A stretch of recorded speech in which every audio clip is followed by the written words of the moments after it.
Hey guys, welcome back to TechMan. Today, let me show you how to recall troops in Kingshot. Here's how to recall troops in Kingshot. Once your troops are marching to a destination, you can recall them using an expedition item. To do this, select the marching army and look for the recall button near the speed up options. Using the item will automatically bring your troops back from their current mission. You can obtain recall expedition items by purchasing them for 800 gems, earning them during limited time events, or finding them in various in-game shops. Strategically, recalling troops allows you to avoid ambushes, reposition your forces, or respond quickly to new threats, making it an essential tool for effective kingdom management and kingshot.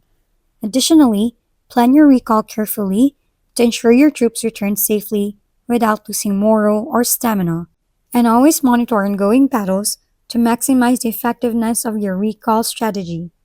If we've been helpful, kindly give us a thumbs up and don't forget to hit the subscribe and bell button for more contents. For any questions and suggestions, comment down below.